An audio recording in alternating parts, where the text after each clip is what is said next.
know you're in the place to be if it's Hustle Keys TV, where we make cheese selling keys, guys. Today, we got to get the tire put on the other side of the Acura. So I'm gonna go ahead and get this tire here loaded up. All right, we're gonna go down the road to a little tire shop right down the road from me, man. And pretty much let him go ahead and take care of that for us. From that point, we'll see what all we're gonna get into with it to getting it ready for sale, man. Y'all hold tight. All right, let the games begin. Yeah, as ever in Cottageville, man. Need a tire change, need a used tire. Man, got it all going on over here.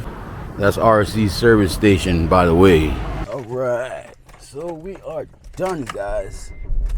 All right, so guys, we still got that steering wheel cocked all crazy, and I don't know what's the situation. I believe that I got a bent control arm, but then part of me says that I got a bent rack and pinion arm shaft. I don't know. It's pulling to the left more or less right now. So it's like so it's pulling to the left. I don't understand. Something's totally off. You can see how the steering wheel ain't straight at all. And if I let loose, it'll pull to the left. So I don't know, man. Runs good though. I ain't gonna dog him now. I don't like dogging the car. Not when he limping. Alright. So this either needs an alignment or you got something bent underneath. So I'm gonna have to figure it out. This is weird. Or I can let it go, real cheap number, and just consider that to be a done deal for this one. I mean, hey, need an alignment, need something. I don't know. All right, so I've decided I'm gonna go ahead and put it back underneath the pad right quick, and then I'm going to make sure I balance the tire pressures. Maybe that's the reason for a little bit more of the pull.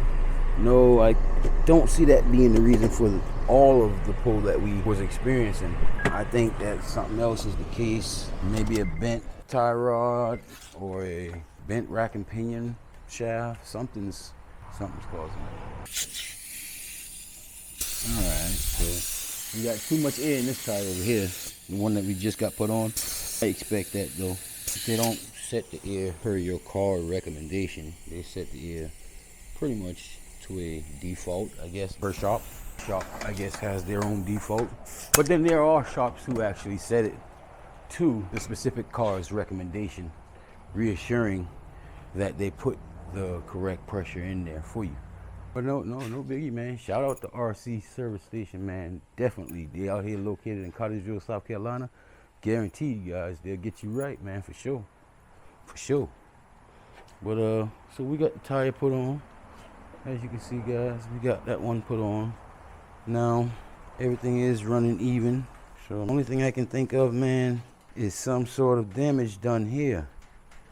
Now I'm looking at this tire here, and it is curved in, look like it's turning to the right. I mean to the left, excuse me.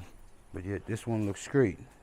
So I do believe there was some sort of damage done to make this tire look like this.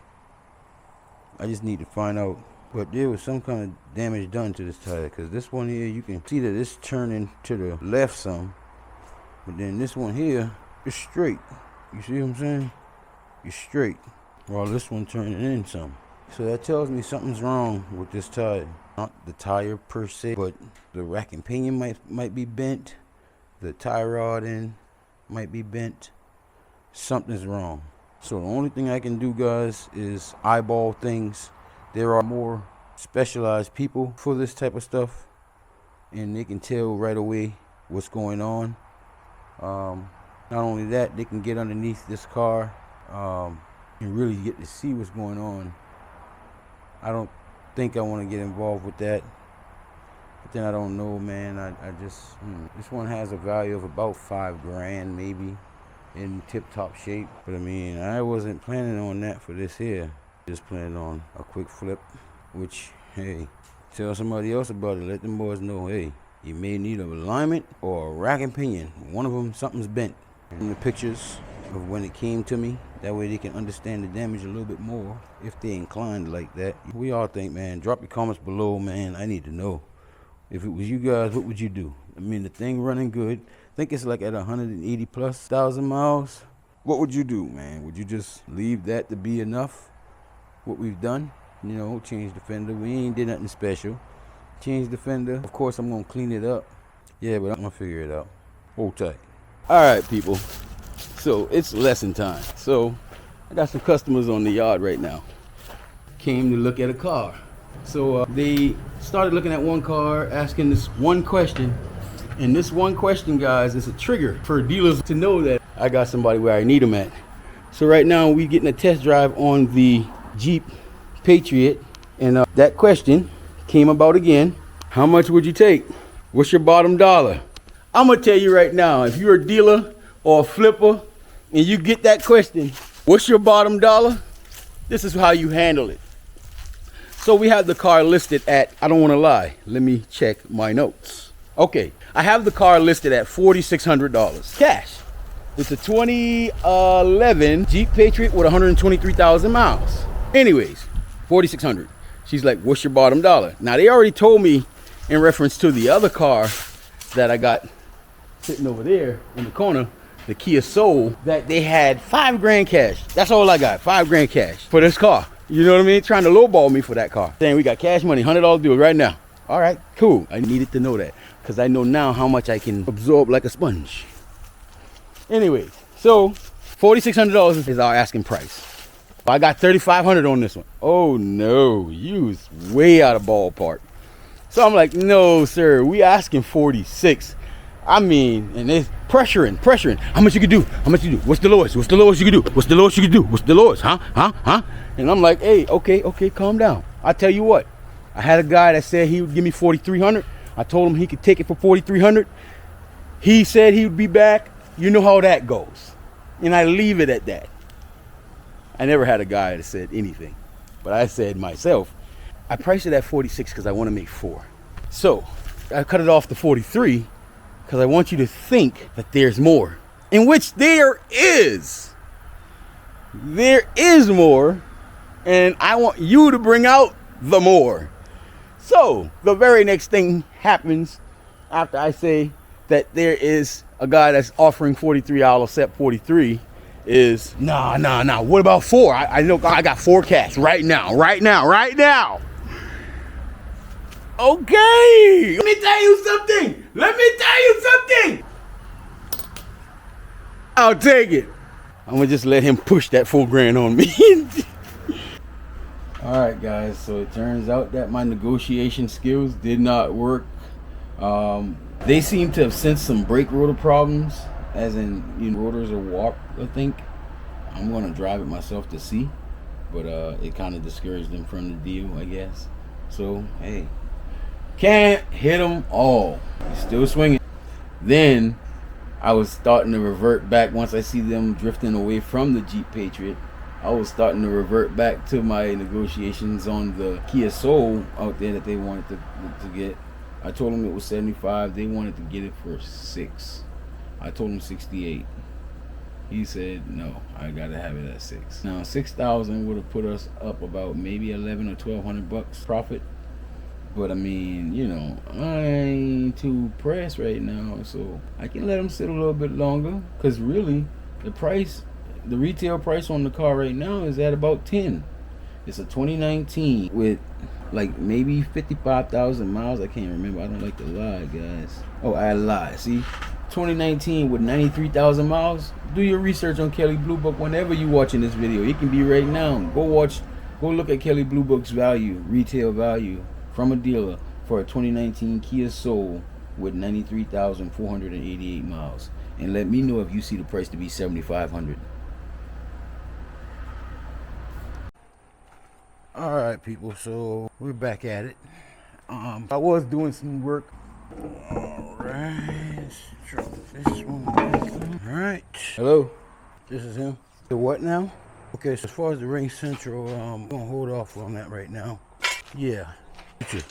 All right, guys, so we turned them in a total of 3 turns each. We turned this one to the right 3 turns, that one to the right 3 full turns. So let's drive and see what we get. Hopefully we ain't off more. For real, man, because that would not be nice, man. That would not be nice. Fingers crossed, people. Or Alexa to play Mix Night. Smooth operator. Smooth operator. Yes, sir, Bob. That's what you call a smooth operator. All right, let's go and see what we do, guys. Oh, man, now it's off to the left. All right, so that tells me what I need to know. I went too far. So 3 turns was too far. 3 turns was enough to put it the opposite way, right? Okay, in that case, what that tells me is it was off here, and I took it here, here, with 3 turns. Then I should have probably did, let me see, a turn and a half would make it half. So a turn and a half being half. I see. I should have only went a turn and a half, guys. So what we got to do now is go back underneath there and take a turn and a half back to the left, and we should be dead centered from that point on. A turn and a half to the left, and it'll do it. So I'm gonna get us there, guys. Hold tight. Let's see what we're looking like. All right. So let's go ahead and turn the steering wheel so that we can get ease of access. All right. We're gonna break that loose, and we're gonna loosen them up real good. Again, we can't. Yeah, we're messing up. Yeah, we're messing up. Now we're gonna hold this bigger one in place, and we're going to take a turn and a half back. That's 1 turn. That's a half a turn. Now we're gonna hold this steady. We're gonna lock this nut. Drop this tire back on.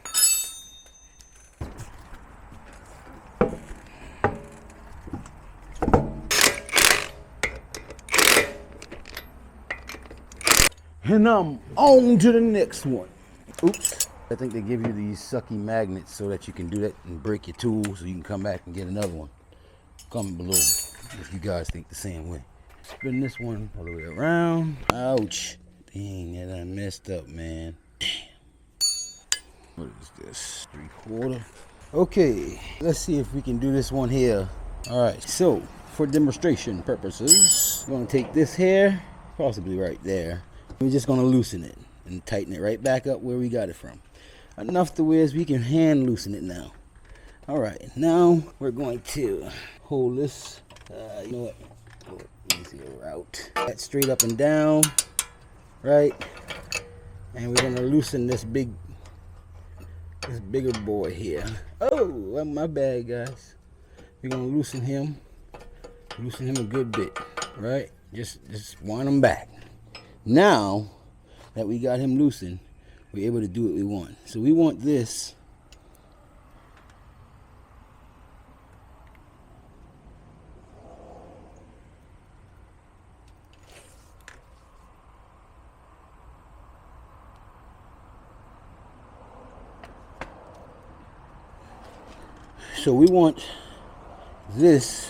right here to go to the left a little.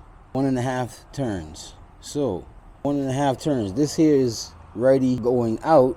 In order to turn this to the left, we got to pull this in. So that means we got to slack that a little bit by 1.5 turns. So that would mean we're going to have to turn this to the right, which will bring this closer by winding it in to the left, which is really the right. But we're looking at it backwards, so it's really the left. Yeah, don't worry about it. Don't worry about it. All right, so we're gonna start hopefully standing straight up and down if we can with the open ends. That's pretty good right there. And what we're gonna do is we're gonna just turn it half, go back again. If you can stand straight up and down, that's good. 1, right? Straight up and down, half, right? And now we're gonna hold this half right here, and we're gonna lock this big boy on it, just like that. And that is a done deal. All right, so we will slap this tire back on, put some nuts in them. We ready. Hopefully this time, man, we got it right, because it does get a little sickening, man. All right, try this again, guys. All right, let's get it. Don't know if we, I'm leaving out the yard and I already can notice something. And I don't know if it's a, yeah. Man, what is it about? I'm just trying to get this thing ready to Let's see. Well, as we can see, steering wheel is a little bit straighter, guys. It's a lot less crooked. A lot less crooked. In fact, I can deal with that. I can deal with that. Yeah, that's good. Look at it, man. That's real good. All can see, of course, that is a little bit, still a little bit to the left, but look at it, steering straight. You can deal with that. If the customer can't deal with that, man, tell them don't buy him, man. Don't buy him. It ain't for you. You want Hoover the Mover quality? I mean, you gotta go to Hoover the Mover. That's just how that goes.